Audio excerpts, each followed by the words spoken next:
안녕하세요. 하나의 교육 키워드로 3분 동안 알차게 이슈를 전하는 3분 교육 트렌드입니다. 오늘 다룰 핵심 키워드는 홍공인데요. 요즘 TV나 인터넷, 어느 매체건 쉽게 볼 수 있는 단어가 바로 홍공이죠. 혼자 공부한다의 줄임말인 홍공. 왜 자꾸 회자가 되고 있을까요? 이는 지금 벌어지고 있는 학습 격차에서 출발합니다. 코로나19로 인해 대면 수업이 힘들어졌는데요. 그렇게 해서 원격 온라인 수업이 진행되고 있습니다. 하지만 이 온라인 수업 때문에 학습 격차가 두드러지고 있다는 게 문제죠. 문제의 첫 번째 이유는 수업 자체의 특징입니다. 실제 초, 중, 고등학생을 대상으로 온라인 수업 만족도를 조사했는데요. 그 중에서 온라인 수업을 하면서 선생님은 학생들이 배운 내용을 이해하고 있는지를 확인하고 있을까에 대해서 물었어요. 비율은 52.7%에 불과했습니다. 즉 제대로 알고 있는지 한 명 한 명 확인하기가 힘들다는 거죠. 두 번째는 자기주도 학습 능력 여부에 따라 다르다는 겁니다. 학원 과외 활동이 줄어들다 보니 혼자서 했던 학생과 도움을 받으며 진행했던 학생들의 격차가 점차 커지고 있습니다. 그간 중요성과 효과를 느끼지 못했는데 이번 코로나19 상황 속에서 홍공의 중요성을 체감하게 된 것입니다.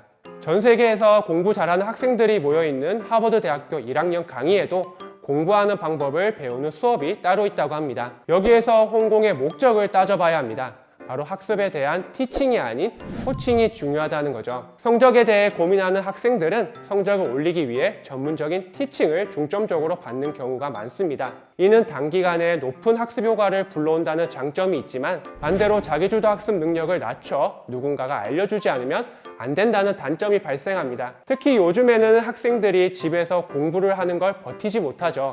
더욱이 게임이나 유튜브, SNS, TV와 같은 방해 요소로 인해 해야 할 일도 미루는 상황까지 벌어집니다. 따라서 혼자서도 공부하기 위해선 반드시 외부 학습 의존도를 낮추는 코칭이 필요합니다.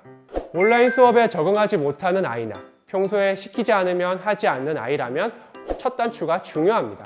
학습적 계획을 세우고 실행하면서 공부의 틀을 잡는 것이죠. 상위권의 아이들을 보면 항상 계획을 세우는데요. 이처럼 스스로 계획을 세우다 보면 자신의 공부 특성을 파악하고 장단점을 돌이켜볼 수 있게 됩니다.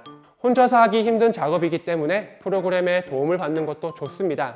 하지만 아이가 플랜을 세우고 실행하는데 어떻게 도움을 주는지 바로 코칭 여부를 따져 학습 효율성을 높일 수 있는지 살펴봐야 한다는 거 꼭 명심해 주세요. 이번 시간에는 홍공이란 키워드를 다루어 보았습니다.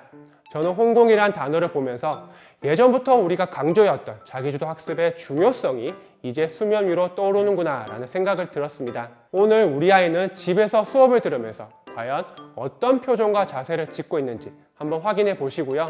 학습의 기본을 다시 다져보는 시간이 되길 바라겠습니다. 감사합니다.